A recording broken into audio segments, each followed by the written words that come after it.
Dipole वाला topic आप लोगों ने पढ़ा है कि जब आप दो विपरीत और समान आवेशों को कुछ दूरी 12 पे रख देते हैं तो एक डायपोल बनाते हैं। तो इस डायपोल का जो आवेश होगा,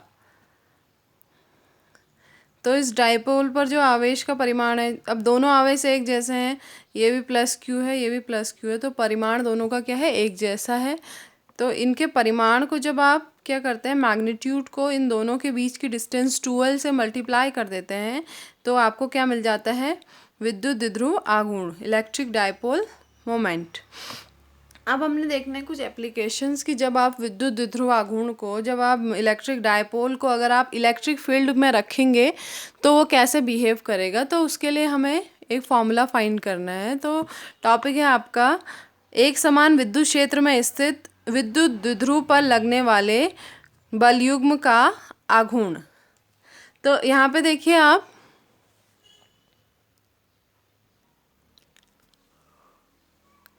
यहाँ पे इस डायग्राम में देखिए, ये एक आवेश है यहाँ पे माइनस क्यू और यहाँ पे ये दूसरा आवेश है प्लस क्यू।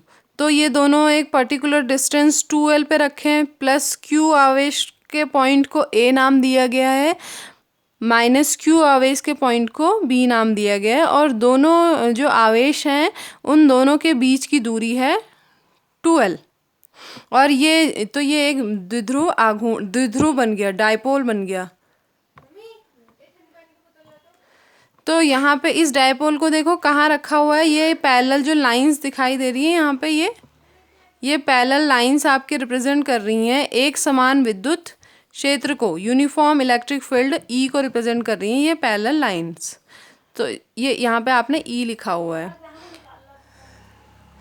तो ये जो एरो की जो डायरेक्शन है, ये डायरेक्शन रिप्रेजेंट कर रही है इलेक्ट्रिक फील्ड की डायरेक्शन को, इलेक्ट्रिक। अब हम देखेंगे कि इन दोनों चार्जेस पर फोर्स क्या क्या लग रहा है। यहाँ पे ये प्लस क्यू चार्ज रखा हुआ है, तो इलेक्ट्रिक फील्ड में कोई चार्ज जब रखा होगा तो ऑब्वियसली उस पर फोर्स लगेगा।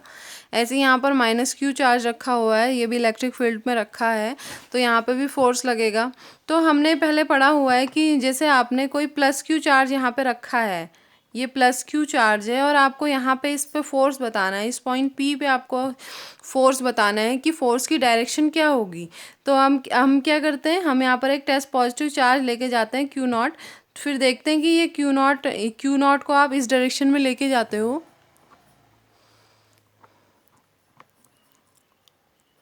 Q0 को आप प्लस Q की डायरेक्शन में लेके जाते हो, तो ये दोनों देखो कैसे चार्जेस हैं, सेम चार्जेस हैं, ये एक जैसे चार्जेस हैं, दोनों प्लस प्लस आवेश हैं, तो एक दूसरे को क्या करेंगे, रिपेल करेंगे। यानी कि जब आपके पास प्लस Q आवेश रखा होगा तो उस पर क्या होगा, उसकी फोर्स की डायरेक्शन क्या होगी, ये होगी, और जिस डायरेक्शन में फोर्स होगा उसी डायरेक्शन में आपका इलेक्ट्रिक फील्ड भी अप्लाई होगा। यानी कि यहाँ पे जो ये A पॉइंट पे प्लस क्यू चार्ज रखा है, इस पर फोर्स की डायरेक्शन क्या होगी, इलेक्ट्रिक फील्ड की डायरेक्शन में ही फोर्स लगेगा। यानी कि E की डायरेक्शन इधर को है तो फोर्स की डायरेक्शन भी इधर को ही होगी। अब दूसरा देखते हैं, अगर आपके पास कोई माइनस चार्ज रखा है, जैसे आपके पास यहाँ पे कोई माइनस क्यू चार्ज रखा है, और आपको ये देखना है कि इलेक्ट्रिक फील्ड और फोर्स की क्या डायरेक्शन क्या होगी। तो हम क्या करते हैं, जैसे यहाँ पे आपको फाइंड करना है कि फोर्स की डायरेक्शन क्या होगी या इलेक्ट्रिक फील्ड की डायरेक्शन क्या होगी, तो हम क्या करते हैं, इस माइनस क्यू चार्ज के पास एक टेस्ट पॉजिटिव चार्ज लेके जाएंगे। प्लस Q0 हमने चार्ज अगर हम इसके पास ले जाएंगे तो ये क्या होगा, ये माइनस क्यू चार्ज है और ये प्लस क्यू चार्ज है, दोनों अपोजिट चार्ज हैं, तो ये माइनस क्यू चार्ज इसको अपनी ओर अट्रैक्ट करेगा।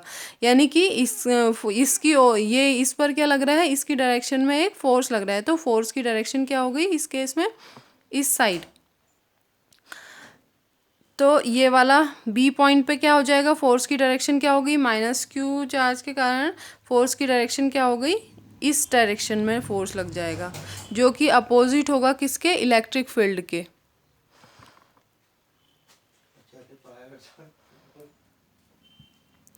तो इस डायग्राम में आप देखेंगे कि यहाँ पे दो फोर्स अप्लाई हो रहे हैं।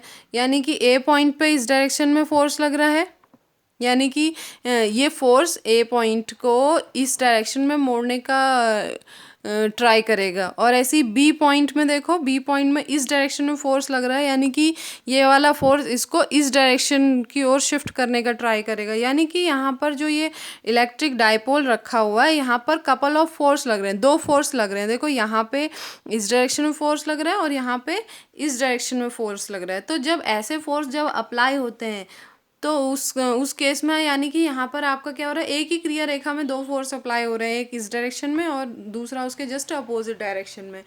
तो इस केस में जो फोर्स होगा वहाँ पे दोनों फोर्सेस की वजह से बॉडी क्या कर सकती है, मूव कर सकती है। जैसे ये अभी ऐसे रखी हुई है, एक फोर्स इधर की ओर लगेगा और दूसरा इधर की ओर लगेगा, यानी कि यहाँ पे ये इन दोनों कपल ऑफ फोर्स के कारण बॉडी ऐसे रोटेट करने लग जाएगी। यानी कि यहाँ पर क्या हो रहा है, एक टॉर्क उत्पन्न हो रहा है, टॉर्क प्रोड्यूस हो रहा है, यानी कि बलाघूर्ण प्रोड्यूस हो रहा है। तो हमें यही बलाघूर्ण फाइंड करना है कि जब हम किसी विद्युत द्विध्रुव को इलेक्ट्रिक फील्ड में रखते हैं तो वो कितना उसमें बलाघूर्ण प्रोड्यूस हुआ है, कितना वो रोटेट हुआ है। तो उसी के लिए हमें एक्सप्रेशन फाइंड करना है। तो यहाँ पे इन्होंने सेम थ्योरी लिखी हुई है कि माना यहाँ पर एक समान विद्युत क्षेत्र में कोई डाइपोल रखा हुआ है और वो डाइपोल कैसे रखा हुआ है, इलेक्ट्रिक फील्ड से थीटा कोण बनाते हुए रखा हुआ है। जैसे ये ई की डायरेक्शन है और ये डाइपोल ऐसे रखा है, तो इन दोनों के बीच का एंगल क्या बन गया है, थीटा। और दोनों आवेशों के बीच की दूरी 2L है। तो हमें अब क्या निकालना है, बलाघूर्ण निकालना है। तो बलाघूर्ण के लिए फॉर्मूला आपको पता है क्या होता है, बलाघूर्ण के लिए फॉर्मूला क्या होता है, बल गुणा दोनों बलों की क्रिया रेखाओं के बीच की लंबवत दूरी, ये होता है बलाघूर्ण के लिए सूत्र। तो देखो बल दोनों कैसे लग रहे हैं, एक इस डायरेक्शन में लग रहा है, एक इस डायरेक्शन में, और इनकी क्रिया रेखा ये है, ये लाइन। अब इनके बीच की परपेंडिकुलर डिस्टेंस कैसी होगी, देखो ये फोर्स लग रहा है इधर को और ये वाला लग रहा है इधर को। तो दोनों बलों के बीच की लंबवत दूरी निकाली, दैट मीन्स लंबवत दूरी ये वाली डिस्टेंस, ये परपेंडिकुलर डिस्टेंस।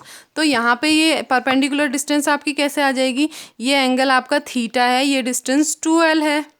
तो आप ट्रिग्नोमेट्रिकल फॉर्मूला का यूज़ करेंगे तो साइन थीटा इक्वल टू कितना होता है, लंब बट्टे कर्ण होता है ना साइन थीटा। तो हमें क्या निकालना है, ये लंब निकालना है। तो लंब बराबर कितना, लंब मतलब परपेंडिकुलर डिस्टेंस जो हमें चाहिए फॉर्मूला में पुट करने के लिए।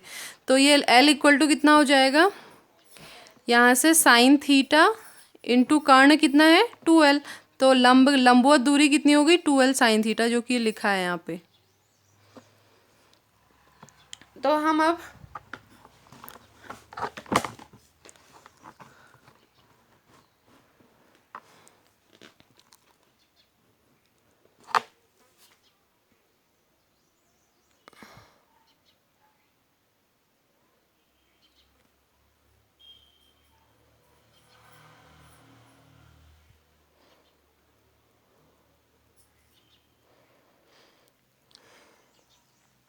तो अब क्या करेंगे, बलाघूर्ण फाइंड करने के लिए फॉर्मूले में पुट कर देंगे वैल्यूज़।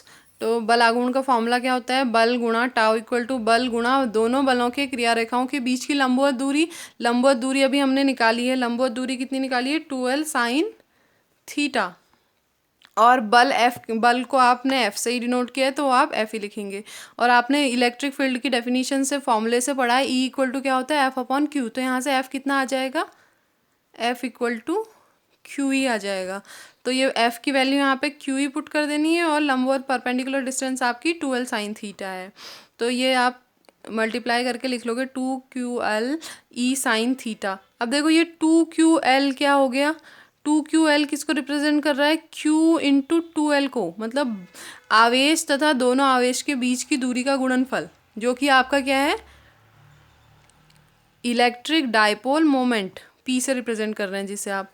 तो यहाँ पर आपने इसकी जगह पे क्या लिख लिया है, P लिख लिया है और E साइन थीटा इतना ही रहा। तो ये क्या है, बलाघूर्ण का परिमाण कितना आ गया, यानी कि ये जो डाइपोल आपने रखा था इस पे कितने का बलाघूर्ण लग रहा है, PE साइन थीटा का। और अगर वेक्टर फॉर्म में आप उसे देखेंगे तो P क्रॉस E का।